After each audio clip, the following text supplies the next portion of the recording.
दूसरी खबर कांग्रेस को लेकर है। कल हमने देखा कि कांग्रेस ने सीतापुर से प्रत्याशी बदला, नकुल दुबे, जिनके बारे में आप कह भी रहे थे कि वो बहुत इच्छुक है नहीं चुनाव लड़ने को लेकर। उनकी जगह राकेश राठौर को बनाया गया है प्रत्याशी। तो जो सपा में हम दौर देख रहे थे टिकट बदलने का, वो अब कांग्रेस में भी शुरू हो चुका है। तो क्या ये दौर और आगे जाने वाला है और नकुल दुबे की टिकट कटने की कहानी क्या है?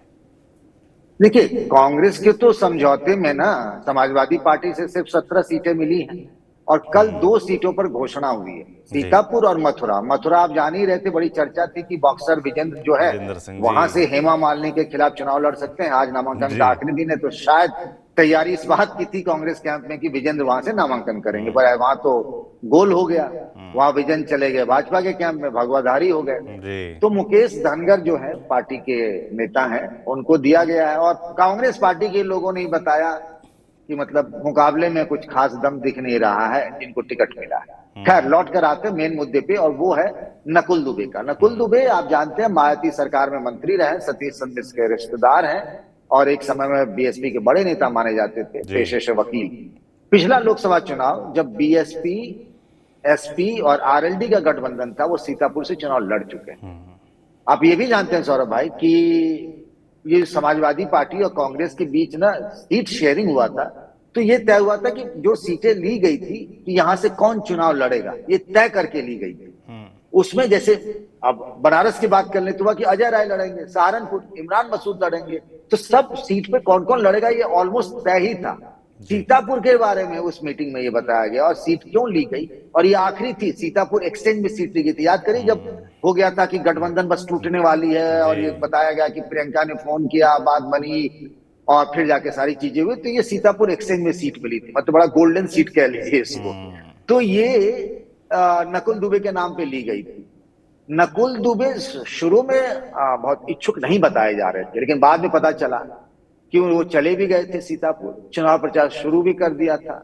कई विधानसभा क्षेत्रों में उन्होंने बैठक भी ले ली थी। समाजवादी पार्टी के जो वहां लोकल लीडरशिप है उनसे भी मिल लिए थे। मतलब चुनाव का प्रचार उनका ट्रैक पर चल चुका था। ऐसे में अचानक से आ गया कि वहां नकुल दुबे नहीं, राकेश राठौर लड़ेंगे। हालांकि मैं आपको एक बात बताऊं, हम और आपने एक चर्चा की थी, तो कांग्रेस पार्टी के एक सीनियर लीडर ने बहुत पहले ही हमें ये बताया था कि भाई वहां से नकुल दुबे के नाम पर तो हम मांगे थे, लेकिन लड़ेंगे राकेश राठौर। हालांकि हमें तब बड़ी हैरानी हुई थी। मैंने कहा शायद होगा इनकी अपनी चॉइस होगी, जो नेता हमें ये बात बता रहे थे, पर मुझे क्या पता था कि उनकी चॉइस कांग्रेस पार्टी की ऑफिशियल चॉइस हो सकती है। लेकिन कल जब लिस्ट आई तो उनकी बात 100% सही निकली। अब तो आगे से मैं उनकी हर बात को बड़े गौर से सुनूंगा क्योंकि वो जो बात 10-15 दिन पहले बता देते हैं वो बात सच निकलती है। तो उन्होंने उसी वक्त कहा था राकेश राठौर का। तो कुछ देर पहले नकुल दुबे से जब हम आप चर्चा कर रहे हैं, मैंने एक राउंड बात भी की, तो अब उन्होंने यही बताया कि भाई पार्टी का फैसला है, लेकिन वो चुनाव प्रचार शुरू कर दिए थे, चुनाव लड़ने की उनकी इच्छा भी थी। लेकिन वहां से राकेश राठौर जो बीजेपी के विधायक रहे थे, बीच में सपा भी चले गए थे, वापस लौट के कांग्रेस चले आए हैं। तो वो जो कोरोना का काल होगा याद करिए, तब उन्होंने यूपी सरकार और मुख्यमंत्री योगी आदित्यनाथ की बड़ी आलोचना की थी और उसके बाद उन्हें बीजेपी से रुखसत होना पड़ा था। तो यही राकेश राठौर हैं जिनको अब सीतापुर से टिकट दिया गया है और वो अब कांग्रेस से चुनाव लड़ेंगे। अब रही बात कि क्या यहीं तक कहानी हुई खत्म हो जाएगी या कुछ और सीटों पर टिकट बदल सकते हैं। जी, अभी हाल में आपने कहा भी था कि कानपुर में इस बात की चर्चा है, आपने बताया था।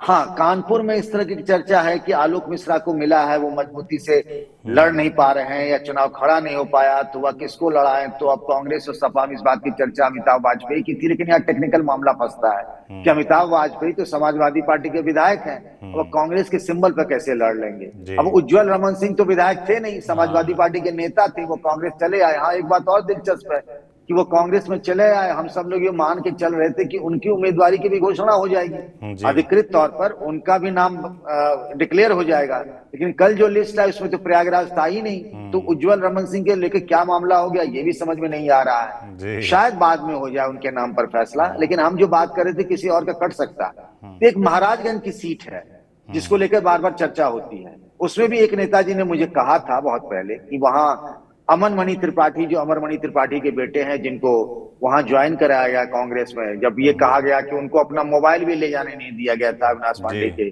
कक्ष में, कमरे में, जो यूपी के प्रभारी हैं। तो वहां पहले सुप्रिया श्रीनित, जो बड़ी तेज तर्रार प्रवक्ता हैं कांग्रेस पार्टी के, उनके नाम पर ये सीट कांग्रेस ने ली थी। फिर वहां वो लड़ने को तैयार नहीं हुई, तो वहां से जो विधायक हैं, 2 ही विधायक हैं, आराधना मिश्रा मोना, वीरेंद्र चौधरी। तो वीरेंद्र चौधरी जो कुर्मी बिरादरी से आते हैं, उनको दे दिया गया, चुनाव प्रचार कर रहे हैं। लेकिन बीच में एक आध नेता बार बार बीच में कान भरते रहते हैं और ऐसी कुचल कुचल शुरू होती है कि अमन मनी भी चुनाव लड़ सकते हैं। तो अब महाराजगंज पे नजर होगी कि क्या वहां टिकट में बदलाव हो सकता है। अभी वहां चुनाव में समय भी है, तो ऐसा हो सकता है। 17 सीटें ही हैं, तो 1-2 सीटों पर हो सकता है कि आने वाले दिनों में कोई बदलाव आपको दिखे कांग्रेस में, जैसा समाजवादी पार्टी में चल रहा है मामला। बिल्कुल।